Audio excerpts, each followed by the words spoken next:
अस्सलामुअलैकुम साथियों, आप सभी को हमारे यूट्यूब चैनल उर्दू ज़ुबान हमारी में खुशामदीद। आज मैं आप लोगों के सामने हमारे निसाब में शामिल 5वीं यूनिट जो कि उर्दू दास्तान और उर्दू ड्रामा पर मबनी यूनिट है, उससे मुतालिक मैं दास्तान से मुतालिक अहम सवाल व जवाब को पेश कर रही हूँ, जो आपके लिए बहुत ही मुफीद और कारआमद साबित होंगे। तो वीडियो को आखिर तक ज़रूर देखें, और अगर आप हमारे चैनल पर नए हैं तो हमारे चैनल उर्दू ज़ुबान हमारी को ज़रूर सब्सक्राइब करें। हमारा पहला सवाल है, कहानी की तवील और पेचीदा सिन्फ को क्या कहते हैं? जवाब हो जाएगा, कहानी की तवील और पेचीदा सिन्फ को दास्तान कहते हैं। दास्तान जो होती है ये नावल से अलग होती है, क्योंकि इसमें माफ़ौक़ुल फ़ितरत अनासिर होते हैं, और इसमें तजस्सुस, तहय्युर और तवालत जो होती हैं ये इसकी ख़ुसूसियात होती हैं। अगला सवाल, दास्तान के अज्ज़ाए तरकीबी कितने हैं? जवाब हो जाएगा, दास्तान के अज्ज़ाए तरकीबी कुल 6 हैं।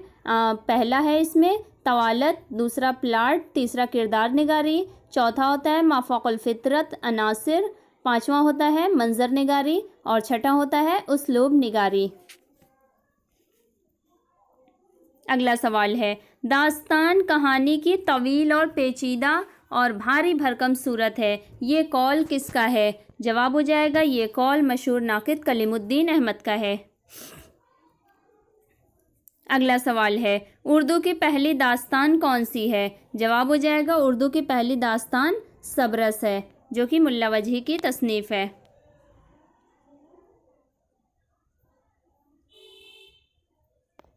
अगला सवाल, उर्दू की पहली नसरी दास्तान किस दौर में लिखी गई? जवाब हो जाएगा, उर्दू की पहली नसरी दास्तान कुतुब शाही दौर में लिखी गई थी।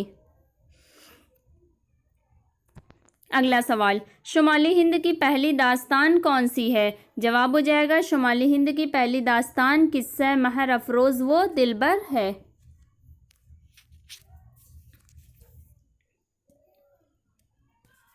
अगला सवाल, शुमाली हिंद में उर्दू का पहला अदबी नमूना किस दास्तान को करार दिया गया है? जवाब हो जाएगा, नौ तर्ज़े मुरस्सा को, जो कि मीर अता हुसैन खां तहसीन की तसनीफ़ है।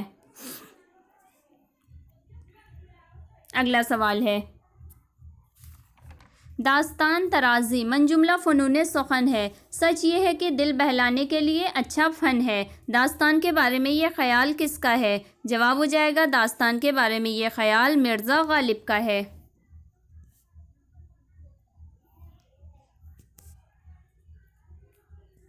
अगला सवाल, किस दास्तान में कोई शेर उर्दू, फ़ारसी या ब्रज भाषा या किसी भी ज़बान का इस्तेमाल नहीं किया गया है? जवाब हो जाएगा, किस्सा महर अफरोज़ व दिलबर ऐसी दास्तान है जिसमें कोई भी शेर इस्तेमाल नहीं किया गया है।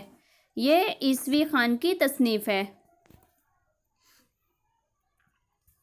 अगला सवाल, जो कोई ज़बान उर्दू मुअल्ला सीखने का हौसला रखे वो इसका मुतालिया करे, ये कौल किस दास्तान के बारे में कहा गया है? जवाब हो जाएगा, ये कौल दास्तान नौ तर्ज़े मुरस्सा के बारे में कहा गया है। अगला सवाल, नौ तर्ज़े मुरस्सा किस फ़ारसी किस्सा का आज़ाद तर्जुमा है? जवाब हो जाएगा, नौ तर्ज़े मुरस्सा जो है ये किस्सा चहार दरवेश का आज़ाद तर्जुमा है। अगला सवाल, अजायबुल क़सस किसकी तसनीफ़ है? जवाब हो जाएगा, अजायबुल क़सस ये शाह आलम सानी की तसनीफ़ है। अगला सवाल, दास्तान अमीर हमज़ा के सिलसिले में कितनी जिल्दें मिलती हैं? जवाब हो जाएगा, दास्तान अमीर हमज़ा के सिलसिले में कुल 46 जिल्दें मिलती हैं, और इसे अब तक की उर्दू की सबसे ज़ख़ीम दास्तान जो है ये दास्तान अमीर हमज़ा है।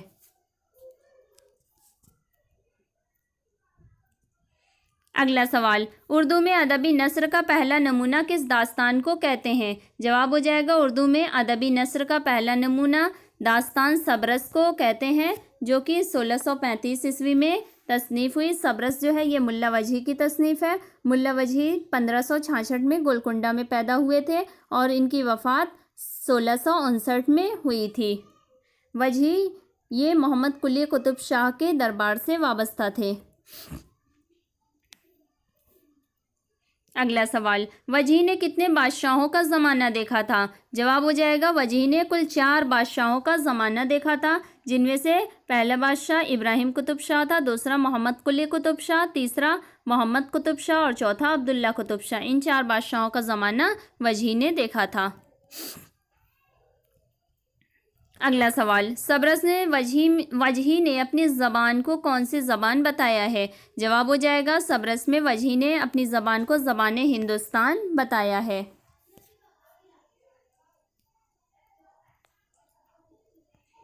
अगला सवाल, सबरस किस ज़बान में लिखी गई? जवाब हो जाएगा सबरस दक्कनी ज़बान में लिखी गई।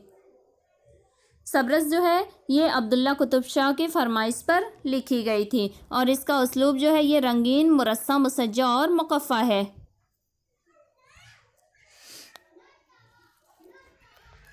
अगला सवाल, सबरस में कितने मरकज़ी किस्से हैं? जवाब हो जाएगा सबरस में 2 मरकज़ी किस्से हैं। पहला है आब हयात की तलाश और दूसरा है मार्के हुस्नो इश्क। अगला सवाल, वजीह ने सबरस को और कौन कौन से नाम दिए हैं? जवाब हो जाएगा वजीह ने सबरस को गंजुल अर्श, बहरुल मानी और वहीउल इल्हाम नाम दिए हैं। अगला सवाल, सबरस को पहली बार किसने दरियाफ्त किया? जवाब हो जाएगा सबरस को पहली बार मौलवी अब्दुल हक ने 1932 ईस्वी में दरियाफ्त किया था।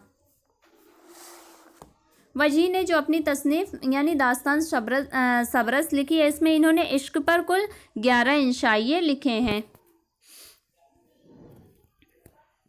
अगला सवाल, ये तसव्वुफ़ की बेहतरीन किताब है जिसको फ़र्ज़ क़िस्से के तौर पर लिखा है। सबरस के मुताल्लिक़ ये ख़याल किसका है? जवाब हो जाएगा सबरस के मुताल्लिक़ ये ख़याल नसीरुद्दीन हाशमी का है। अगला सवाल, सबरस में कौन सा किरदार गिरफ्तारी के बाद खुद को कीमियागर बताता है? जवाब हो जाएगा सबरस का किरदार जो नज़र है वो गिरफ्तारी के बाद खुद को कीमियागर बताता है।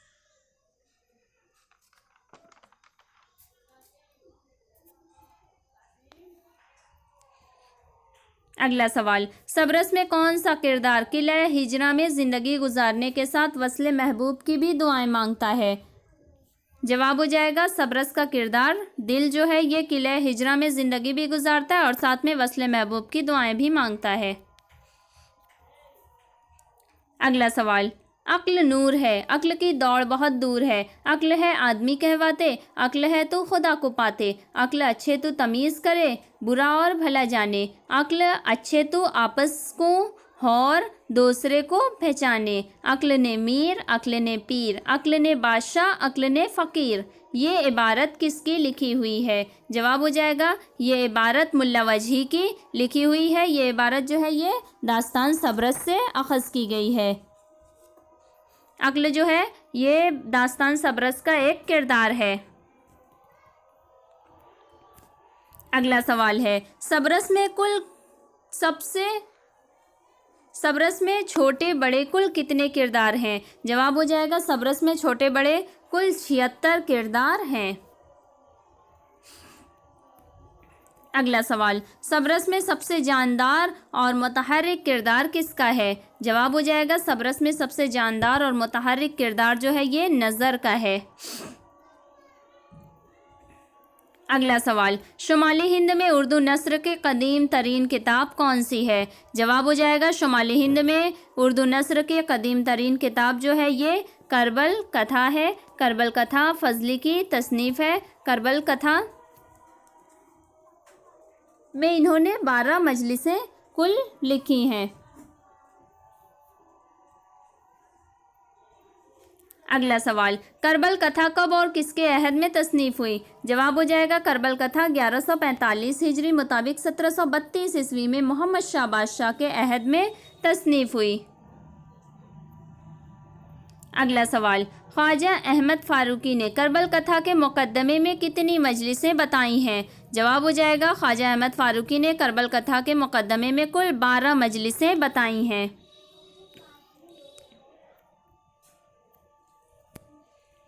अगला सवाल, करबल कथा की 5वीं मजलिस का आगाज़ किस जुमले से होता है?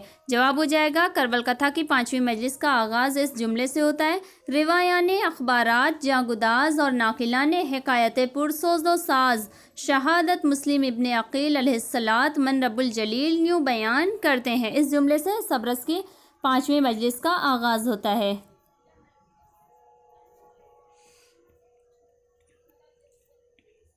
अगला सवाल, ऐसा बादशाह सल्तनत पनाह की ज़माम अयालत व सरफराजी और अनान अदालत व बंदा नवाजी बीच मुल्क हिंदुस्तान के कफ़े किफ़ायत और कब्ज़े दरायत उसके में आई और तलिये सिपाह उसको उसकी ने जिस तरफ मुँह दिखलाया सुबह इकबाल अमाल से ताले हो मुँह दिखलाए। ये इबारत किस दास्तान की है? जवाब हो जाएगा ये इबारत फजली की करबल कथा से अखज़ की गई है।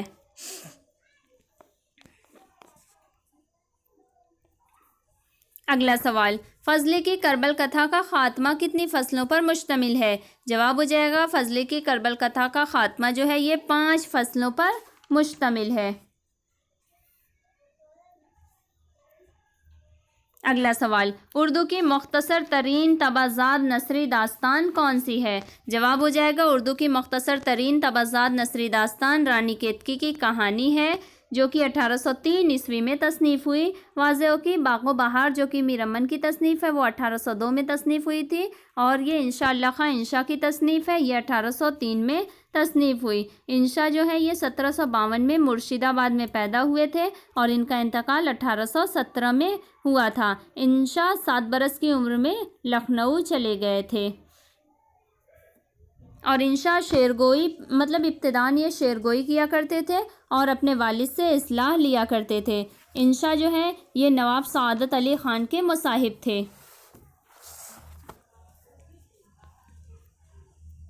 अगला सवाल, रानी केतकी की कहानी किस नवाब की फरमाइश पर लिखी गई? जवाब हो जाएगा रानी केतकी की कहानी ये नवाब साहबजादा हुसैन अली ख़ान की फरमाइश पर लिखी गई। अगला सवाल, ये वो कहानी है जिसमें हिंदी छुट किसी और बोली का मेल है न पुट। इंशा ने अपनी किस तसनीफ़ के बारे में कहा है? जवाब हो जाएगा इंशा ने ये अपनी तसनीफ़ रानी केतकी की कहानी के बारे में कहा है।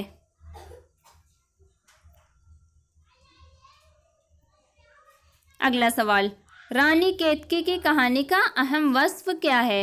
जवाब हो जाएगा रानी केतकी की कहानी का अहम वस्फ़ फ़ारसी अनासिर से आरी होना है, यानी उर्दू की ये ऐसी दास्तान है जिसमें विदेशी लफ्ज़ों से परहेज़ किया गया है, यानी इस ज़बान को हिंदी में लिखने का दावा किया गया है। अगला सवाल, रानी केतकी की कहानी के मरकज़ी किरदार कौन कौन से हैं? जवाब हो जाएगा रानी केतकी की कहानी के मरकज़ी किरदार कुंवर उदय भान और रानी केतकी है।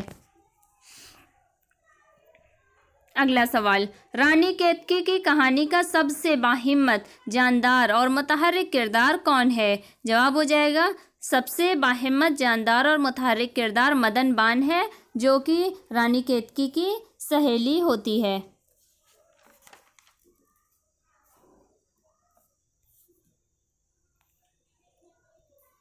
अगला सवाल, इंशा ने गैर मनक़ूता नस्र में कौन सा किस्सा लिखा?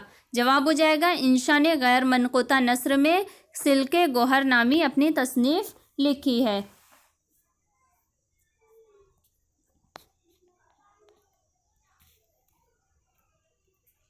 अगला सवाल, दरियाए लताफ़त का उर्दू तर्जुमा किसने किया? जवाब हो जाएगा दरियाए लताफ़त का उर्दू तर्जुमा पंडित ब्रज मोहन दत्तात्रेय कैफ़ी ने किया है।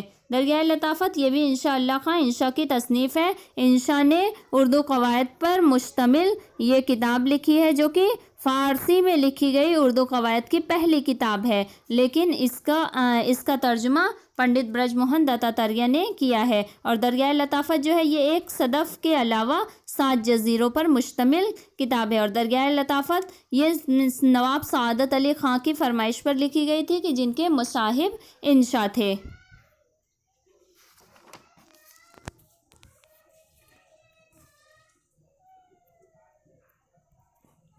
अगला सवाल, अपनी बातों से नवाब सादत अली खां को ऐसा गुरवेदा कर लिया कि उनकी नाक का बाल बन गए।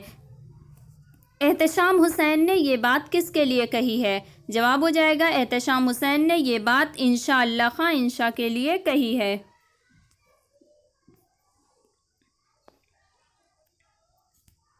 अगला सवाल, सर झुकाकर नाक रगड़ता हूँ उस अपने बनाने वाले के सामने जिसने हम सबको बनाया और बात की बात में वो कर दिखाया जिसका भेद किसी ने न पाया। ये इबारत किस किताब से माखूज है? जवाब हो जाएगा ये इबारत रानी केतकी की कहानी से माखूज है।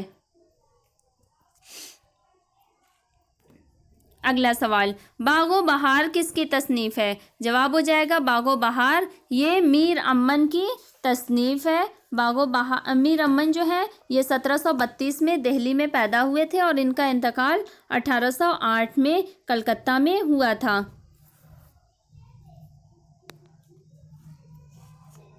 अगला सवाल, डॉक्टर जान गिलक्रिस्ट तक मीर अमन की रसाई किसके ज़रिए हुई? जवाब हो जाएगा डॉक्टर जान गिलक्रिस्ट तक मीर अमन की रसाई मीर बहादुर अली हुसैनी के ज़रिए हुई थी। अगला सवाल, मीर अमन की तकर्रुरी फोर्ट विलियम कॉलेज के शोबे हिंदुस्तानी में कब हुई? जवाब हो जाएगा मीर अमन की तकर्रुरी 1801 ईस्वी में फोर्ट विलियम कॉलेज के शोबे हिंदुस्तानी में हुई थी। अगला सवाल, मीर अमन ने नावल के लिए मौजू ज़बान की बुनियाद डाली। ये कॉल किसका है? जवाब हो जाएगा ये कॉल ख्वाजा हसन फारूकी का है।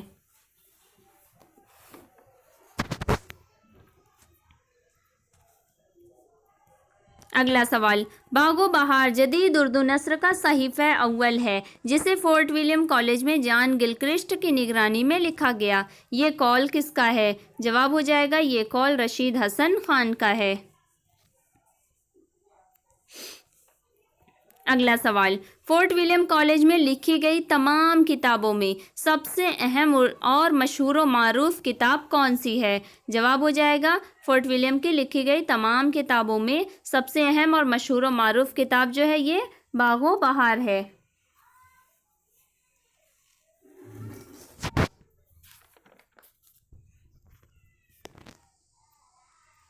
अगला सवाल, बागो बहार के आखिर में किसका लिखा हुआ एक नातमाम पेश लफ्ज़ है? जवाब हो जाएगा डॉक्टर जान गिलक्रिस्ट का।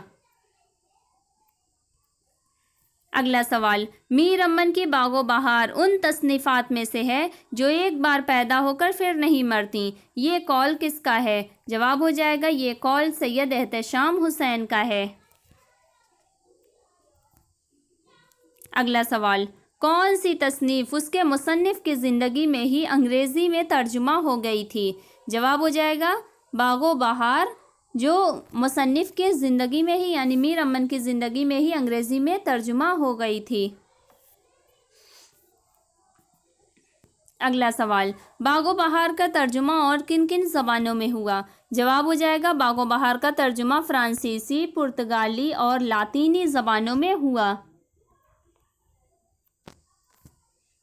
अगला सवाल, बागो बहार के ज़िम्नी किस्सों में सबसे अहम किस्सा किसका है? जवाब हो जाएगा बागो बहार के ज़िम्नी किस्सों में सबसे अहम किस्सा जो है वो ख्वाजा सरपरस्त का है।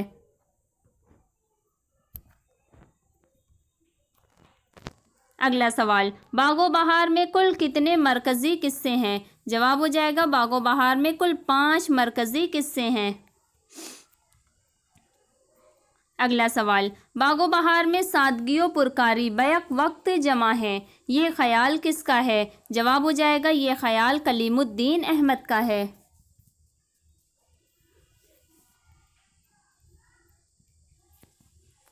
अगला सवाल, पहला दरवेश किस मुल्क का रहने वाला था? जवाब हो जाएगा पहला दरवेश जो है ये मुल्क यमन का रहने वाला था। पहला दरवेश जो है ये मुल्क यमन के सौदागर का बेटा था। पहले दरवेश के पहला दरवेश जो होता है वो तिजारत के लिए दमिश्क जाता है और वहीं दमिश्क की शहज़ादी से उसकी शादी होती है। अगला सवाल, दूसरा दरवेश किस मुल्क का शहज़ादा था? जवाब हो जाएगा दूसरा दरवेश जो है ये मुल्क फ़ारस का शहज़ादा था और दूसरे दरवेश ने बसरा का सफ़र किया था और दूसरे दरवेश को शहर नीमरोज़ का किस्सा बहरोज़ ने सुनाया था।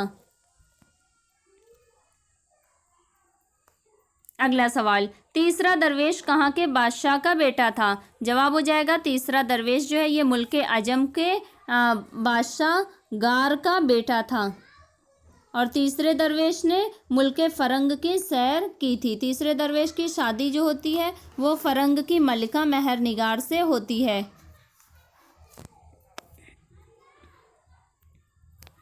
अगला सवाल, चौथा दरवेश कहाँ का शहज़ादा था? जवाब हो जाएगा चौथा दरवेश जो है वो मुल्क चीन का शहज़ादा था और चौथे दरवेश की शादी पीरे मर्द अजमी की बेटी से हुई थी।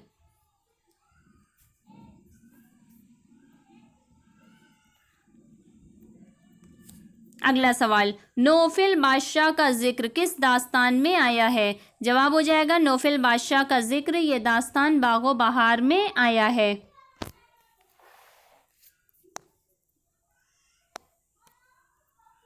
अगला सवाल कि ये कमतरीन बादशाह ज़्यादा अजम का है, बागो बहार में किस दरवेश ने ये इत्तला अपने बारे में दी है? जवाब हो जाएगा बागो बहार में ये इत्तला तीसरे दरवेश ने अपने बारे में दी है। अगला सवाल, बागो बहार का सबसे तवील किस्सा कौन सा है? जवाब हो जाएगा बागो बहार का सबसे तवील किस्सा जो है वो पहले दरवेश का है। अगला सवाल, बागो बहार को उर्दू ज़बान के लिए बेशबहा इजाफ़ा किसने करार दिया? जवाब हो जाएगा बागो बहार को उर्दू ज़बान के लिए बेशबहा इजाफ़ा डॉक्टर जॉन गिलक्रिस्ट ने करार दिया था। अगला सवाल, बागो बहार में किस्से का आगाज़ किस मुल्क के बादशाह के ज़िक्र से होता है? जवाब हो जाएगा बागो बहार में किस्से का आगाज़ मुल्क रोम के बादशाह के ज़िक्र से होता है।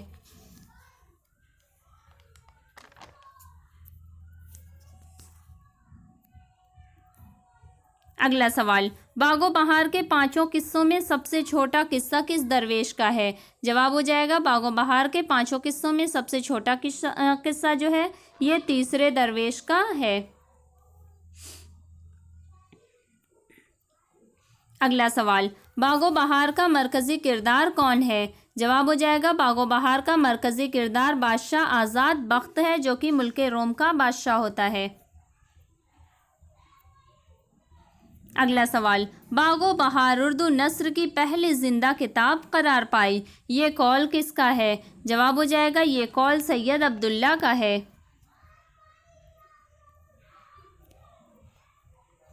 अगला सवाल, मीर अमन को उर्दू नस्र में वही मर्तबा हासिल है जो मीर तकी मीर को उर्दू शायरी में हासिल है, ये बयान किसका है? जवाब हो जाएगा ये बयान सर सैयद अहमद ख़ान का है।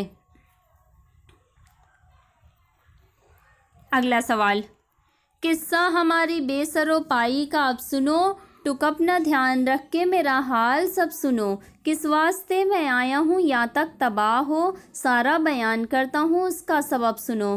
बागो बहार में कौन सा किस्सा इन अशार से शुरू होता है? जवाब हो जाएगा बागो बहार में चौथे दरवेश का किस्सा जो है वो इन अशार से शुरू होता है। ये वाज़े हो कि हर दरवेश का किस्सा जो है वो किसी न किसी अशार से शुरू होता है और इम्तहान में अक्सर ये पूछा जाता है कि यानी अशार दे दिए जाते हैं और सवाल यूँ पूछा जाता है कि बागो बहार का कौन सा किस्सा इन अशार से शुरू होता है और फिर हमारे सामने 4 ऑप्शन मौजूद होते हैं, तो इसलिए हमें इन अशार पर भी गौर करने की ज़रूरत है। अगला सवाल, अहवाल इस फ़कीर का ए दोस्तां सुनो, यानी जो मुझ पे बीती है वो दास्तां सुनो, जो कुछ कि शाह इश्क ने मुझसे किया सलूक, तफसील वार करता हूँ उसका बयां सुनो। इन अशार से किस दरवेश ने अपनी सैर की इब्तिदा की है? जवाब हो जाएगा इन अशार से तीसरे दरवेश ने अपनी सैर की इब्तिदा की है। इस तरह के सवालात इम्तहान में पूछे जाते हैं और इम्तहान के जो पुराने सवालनामे हैं, जो ओल्ड क्वेश्चन पेपर्स हैं, वो हमारे चैनल पर मौजूद भी हैं। आप लोग हमारे चैनल पर विज़िट करके उस सवालनामे में देख सकते हैं कि इस तरह के सवालात अक्सर इम्तहान में पूछे जाते हैं।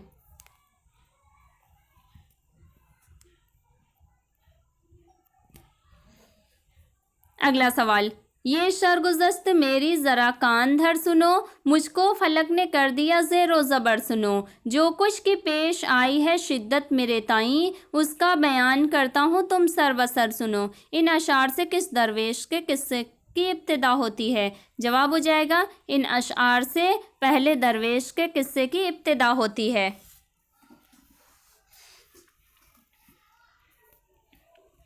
अगला सवाल, मुवाफ़िक़ हुक्म हुज़ूर के मैंने भी इसी मुहावरे में लिखना शुरू किया जैसे कोई बातें करता है। ये कौल किसका है? जवाब हो जाएगा ये कौल मीर अमन का है।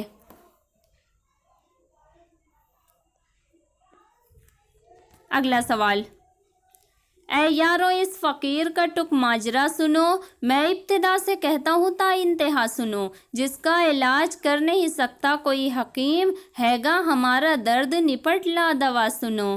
बागो बहार का कौन सा किस्सा इन अशार से शुरू होता है? जवाब हो जाएगा बागो बहार में दूसरे दरवेश का किस्सा जो है वो इन अशार से शुरू होता है।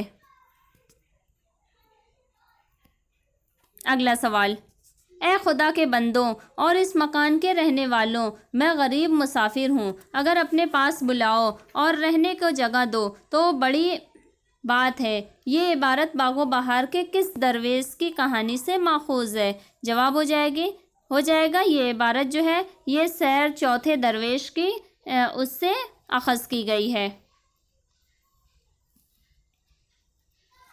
अगला सवाल, मुकफ़्फ़ा व मुसज्जा इबारत के नमूने किस किताब में मिलते हैं? जवाब हो जाएगा मुकफ़्फ़ा व मुसज्जा इबारत के नमूने दास्तान फ़साने अजायब में मिलते हैं, जो कि उर्दू की पहली तबाज़ात दास्तान है। फ़साने अजायब जो है ये रजब अली बेग सुरूर की तसनीफ़ है। सुरूर 1786 में लखनऊ में पैदा हुए थे और इनका इंतकाल जो है 1869 में बनारस में हुआ था। 1869 में ही उर्दू के मशहूर शायर मिर्ज़ा गालिब का भी इंतकाल हुआ था और नवाब मुस्तफ़ा का शेफ्ता का भी 1869 में ही इंतकाल हुआ था।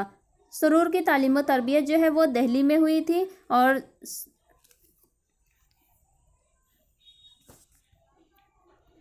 अगला सवाल, सुरूर शायरी में किसके शागिर्द थे? जवाब हो जाएगा सुरूर शायरी में आगा नवाजिश हुसैन खान नवाजिश के शागिर्द थे।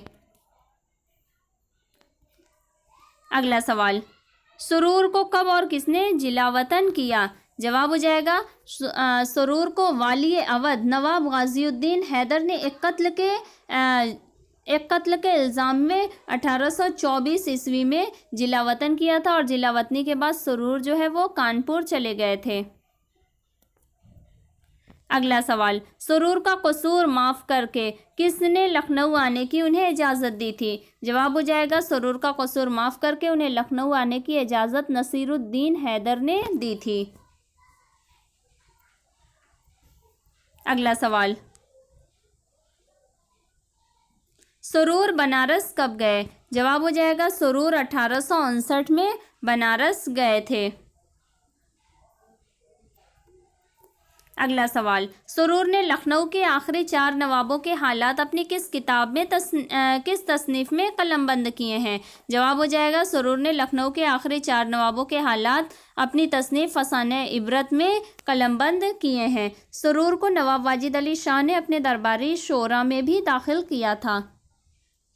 और सुरूर की जो पहली नसरी तसनीफ़ है ये फ़साने अजायब है, जो कि 1824 में तसनीफ़ हुई थी और इनकी तमसीली दास्तान भी एक है जो गुलज़ार सुरूर के नाम से है। इसके अलावा सुरूर ने फ़ारसी तसनीफ़ जो है गुलज़ार हदायकुल उश्शाक है, इसका तर्जुमा इन्होंने गुलज़ार सुरूर के नाम से किया था। और सुरूर की जो आखिरी तसनीफ़ का नाम है वो सुरूर सुल्तानी है, इनकी आखिरी तसनीफ़ का नाम। और इनके एक मकातिब का भी मजमुआ है जिसका नाम इंशाए सुरूर है।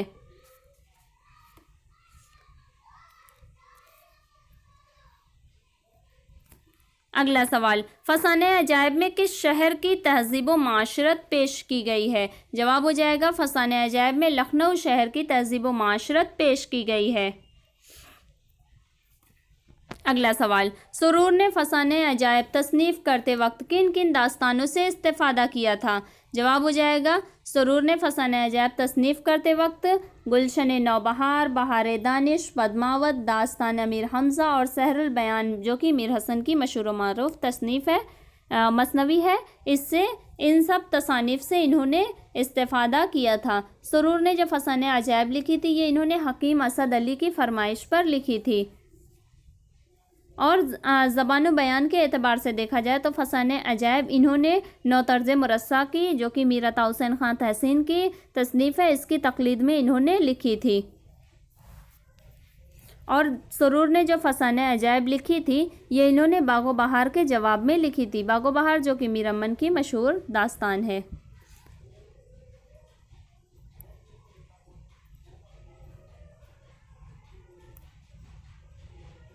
अगला सवाल, सुरूर ने फसाने अजायब के मतन में कितनी बार तब्दीली की थी? यहाँ पर जवाब गलती से यहाँ पे कुछ और लिख दिया गया है। यहाँ पर यह है इसका जवाब कि सुरूर ने जो फसाने अजायब के मतन में तब्दीली की थी ये इन्होंने 18 बार फसाने अजायब के मतन में तब्दीली की थी।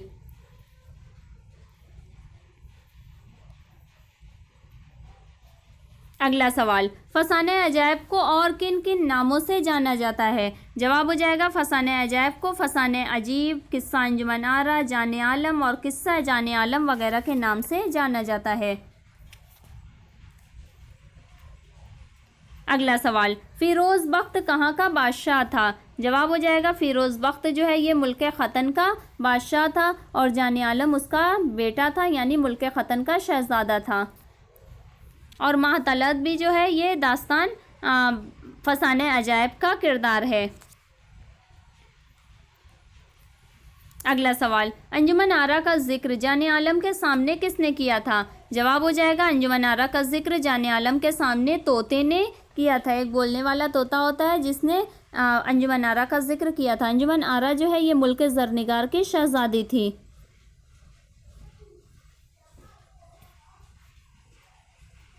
अगला सवाल, महर निगार कौन है? जवाब हो जाएगा महर निगार जो है ये दास्तान फसाने अजायब का सबसे कामयाब, ज़हीन और जानदार किरदार है।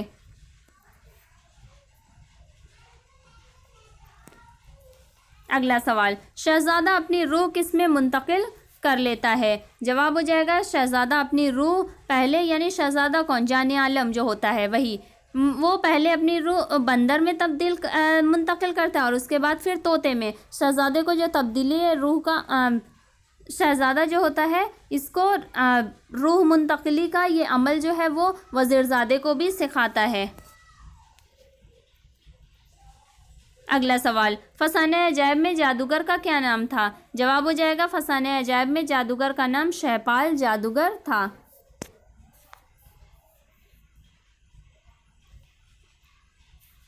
अगला सवाल, पेसर मजिस्टन की हिकायत किस दास्तान में शामिल है? जवाब हो जाएगा पेसर मजिस्टन की हिकायत दास्तान फसाने अजायब में शामिल है।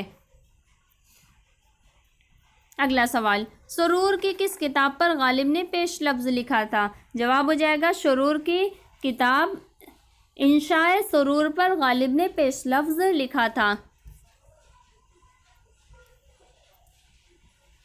अगला सवाल, फसाने अजायब के जवाब में कौन सी दास्तान लिखी गई थी? जवाब हो जाएगा फसाने अजायब के जवाब में शरोसे सुखन नामी दास्तान लिखी गई थी।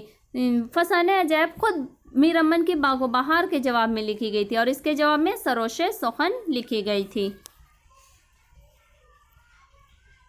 अगला सवाल, फसाने अजायब में लखनऊ की तारीफ़ और किस जगह की मज़म्मत की गई है? जवाब हो जाएगा फसाने अजायब में लखनऊ की तारीफ़ और कानपुर की मज़म्मत की गई है। फसाने अजायब उस वक्त की तसनीफ़ है जबकि नवाब गाज़ीउद्दीन हैदर ने सुरूर को जिला वतन किया था, तो ये जिला वतन होकर कानपुर गए थे और कानपुर में रहने के दौरान ही इन्होंने फसाने अजैब तसनीफ़ की थी।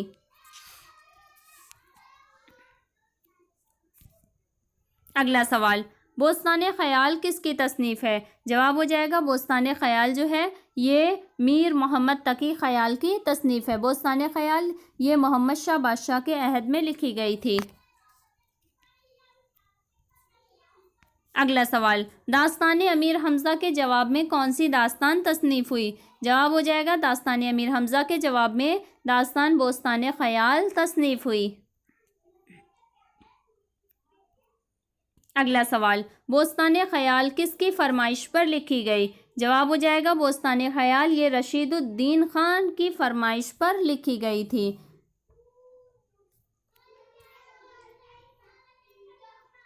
अगला सवाल, बोस्तान ख़याल का सबसे अहम तर्जुमा किसने किया था? जवाब हो जाएगा बोस्तान ख़याल का सबसे अहम तर्जुमा जो है ये ख्वाजा अमान देहलवी ने हदायकुल अंज़ार के नाम से किया था।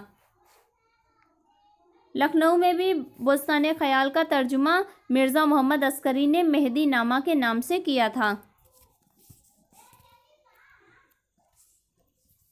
अगला सवाल, उर्दू में बोस्तान ख़याल कितनी जिल्दों पर मुश्तमिल है? जवाब हो जाएगा उर्दू में बोस्तान ख़याल 9 ज़ख़ीम जिल्दों पर मुश्तमिल है।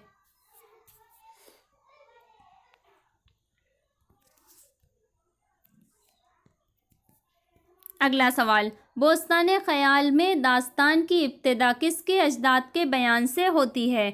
जवाब हो जाएगा बोस्तान ख़याल में दास्तान की इब्तिदा जो होती है ये माज़ुद्दीन जो कि दास्तान का मरकज़ी किरदार है इसके अजदाद के बयान से होती है। अगला सवाल, बोस्तान ख़याल की पहली जिल्द का नाम क्या है? जवाब हो जाएगा बोस्तान ख़याल की पहली जिल्द का नाम मेहदी नामा है, जिसका जो लखनऊ में मिर्ज़ा मोहम्मद अस्करी ने मेहदी नामा के नाम से बोस्तान ख़याल का तर्जुमा किया था, यही पहली जिल्द है।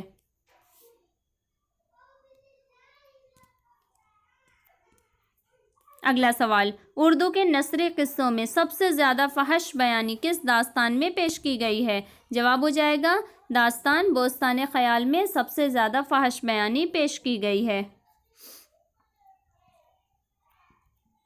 अगला सवाल, बोस्तान ख़याल में अहम तिलिस्मात कितने हैं? जवाब हो जाएगा बोस्तान ख़याल में अहम तिलिस्मात 5 हैं, जिसमें से शहज़ादा माज़ुद्दीन जो कि इस दास्तान का किरदार है मरकज़ी किरदार है वो 3 तिलिस्मात को फ़तह करता है।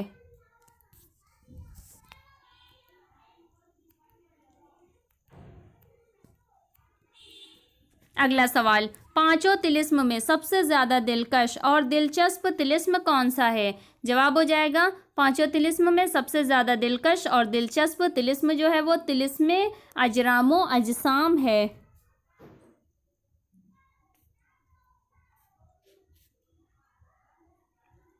जो 3 तिलिस्म शहज़ादा माज़ुद्दीन फ़तह करता है और इसके अलावा ये जो 2 तिलिस्म यानी तिलिस्म हैरत कदा आसफ़ी और तिलिस्म अशराक इसके फ़ाते जो है वो साहिब कुरान अकबर खुर्शीद ताजबख्श और साहिब कुरान असगर बद्र मुनीर हैं। अगला सवाल, शहज़ादा माज़ुद्दीन किसकी तस्वीर देखकर आशिक हो जाता है? जवाब हो जाएगा शहज़ादा माज़ुद्दीन जो है ये शहज़ादी शमशा ताजदार की तस्वीर देखकर आशिक हो जाता है।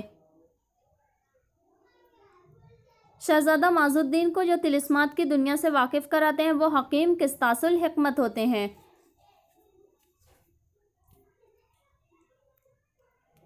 अगला सवाल, बोस्तान ख़याल में कितने अहम शहज़ादों के किरदार हैं? जवाब हो जाएगा बोस्तान ख़याल में 3 अहम शहज़ादों के किरदार हैं, जिनमें से पहला जो होता है वो शहज़ादा माज़ुद्दीन, दूसरा खुर्शीद ताजबख्श और तीसरा बद्र मुनीर होता है।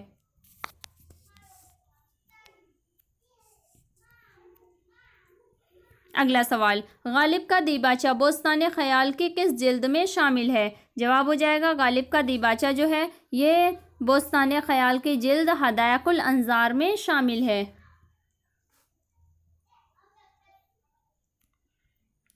हमारा इस सिलसिले का अगला और आखिरी सवाल है कि हदायकुल अंजार, रियाजुल अब्सार, शमशुल अनवार, बदरुल आसार किस दास्तान की तर्जुमा शुदा जिल्दों की सही तरतीब है? जवाब हो जाएगा ये दास्तान बोस्तान ख़याल की तर्जुमा शुदा जिल्दों की सही तरतीब है। इसी के साथ हम अपने सिलसिले को यहाँ पर रोक देते हैं, यानी कि आज हमारी जो निसाब में 5वीं यूनिट है शामिल उर्दू दास्तान और ड्रामे पर मबनी है, उसमें से दास्तान से मुताल्लिक़ तमाम अहम सवाल जवाब का अहाता इस वीडियो में कर लिया गया और इंशाअल्लाह जो ड्रामे पर मबनी सवालात होंगे वो इंशाअल्लाह अगली वीडियो में पेश किए जाएंगे। तब तक के लिए मैं उम्मीद करती हूँ कि आपको हमारी ये वीडियो पसंद आई होगी। अगर आपको हमारी ये वीडियो पसंद आए तो इसे लाइक करें, ज़्यादा से ज़्यादा शेयर करें और अगर आप हमारे चैनल पर नए हैं तो हमारे चैनल उर्दू ज़ुबान हमारी को सब्सक्राइब करके बेल आइकन को ज़रूर ऑन कर लें ताकि इस तरह की मज़ीद मुफीद और कारआमद वीडियोज़ आपको वक्त पर मिलें। बहुत शुक्रिया।